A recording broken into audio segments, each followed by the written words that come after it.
आ जाइए जनाब question number 57 पे। क्वेश्चन नंबर 57 ये कह रहा है the variables x and y satisfy the equation y is equal to a multiply by b की power x where a and b are constants.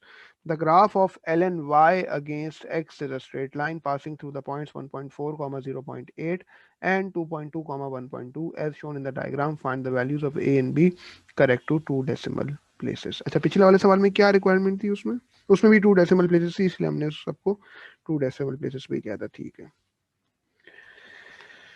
y is equal to a multiply by b की power x. यार अब तो बहुत आसान, अब तो आप लोगों का हाथ सेट हो गया होगा इस पे। y is equal to a multiply by b की पावर एक्स से take l n on both sides. L N Y is equal to L N a multiply by b की पावर एक्स। ये देखो एल एन के साथ ये पूरी term combine है, ए मल्टीप्लाई बाई बी की पावर एक्स, यानी कि this can be written as l N Y is equal to L N a plus L N B की पावर एक्स। लेकिन मसला ये है कि हम उसको एक्स वाली टर्म को पहले लिख देते हैं, और जो term independent of l N y और एक्स होगी वो आपकी बाद में आ जाएगी, जो कि कांस्टेंट है सी।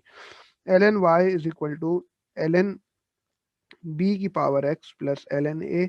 और अब अगर लॉग का हार्वर्ड लॉ हम यूज करें तो l N Y is equal to x l N b plus L N A. और हमें दिख रहा है कि यार अपवर्ड स्लोपिंग लाइन है, ग्रेडियंट पॉजिटिव होगा। ग्रेडियंट जो होगा वो एक्स का कोफिशिएंट होगा, क्योंकि graph of l N y against x है, तो l N B is the gradient of the graph. यहाँ तक तो बात समझ आती है। अब ग्रेडियंट है कि अब basically Y two minus Y one और X two minus X one के हिसाब से देखें तो 1.2 माइनस 0.8 डिवाइडेड बाई 2.2 माइनस 1.4, कितना आ रहा है ये? 1.2 minus 0.8 divided by 2.2 minus 1.4, this is equal to 0.5। और ग्रेडियंट है क्या? Basically the coefficient of X, जो कि है एल एन बी, यानी L N B is equal to 0.5। B क्या हो जाएगा? ई की power 0.5। B is equal to e की पावर 0.5। ई की पावर 0.5 क्या होती है? 1.648, correct to two decimal places 1.65 हो जाएगा।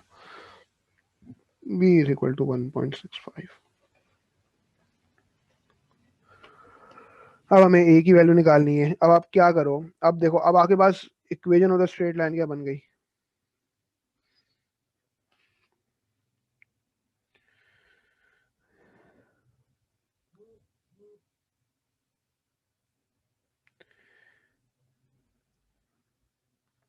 अब आपके पास equation of the straight line, जब आपके पास ग्रेडियंट एल एन बी जो 0.5 निकल गया, इक्वेशन हो गई L N Y is equal to 0.5 times X, क्योंकि एल एन बी की वैल्यू बेसिकली 0.5 है, प्लस एल एन ए।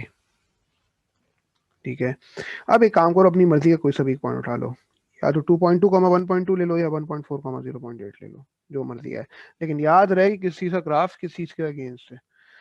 हमें पता है कि x comma l N y की फॉर्म में कोऑर्डिनेट के बने, जो कि हम मैं ले रहा हूँ यहाँ पे 1.4 0.8। आप वो वाला उठा लो, दूसरा वाला। यानी एल एन वाई की जगह जब 0.8 रखोगे, मतलब x की जगह जब 1.4 रखोगे, तो एल एन वाई की वैल्यू 0.8 होगी, मतलब कॉरस्पॉन्डिंग वैल्यूज एक दूसरे की। 0.5 multiply by 1.4 and then plus L N a. यानी कि ये क्या हो गया यार? 0.8 इज इक्वल टू, मैं एक काम करता हूँ, 0.8 माइनस 0.5 टाइम्स 1.4, ये आ रहा है 0.1। L N a is equal to 0.1, यानी कि ए इज इक्वल टू ई की पावर 0.1। ई की पावर 0.1 इज इक्वल टू 1.105, यानी कि ए is equal to 1.11, correct to two decimal places. यहाँ तक किसी को कोई मसला तो बता सकते हैं।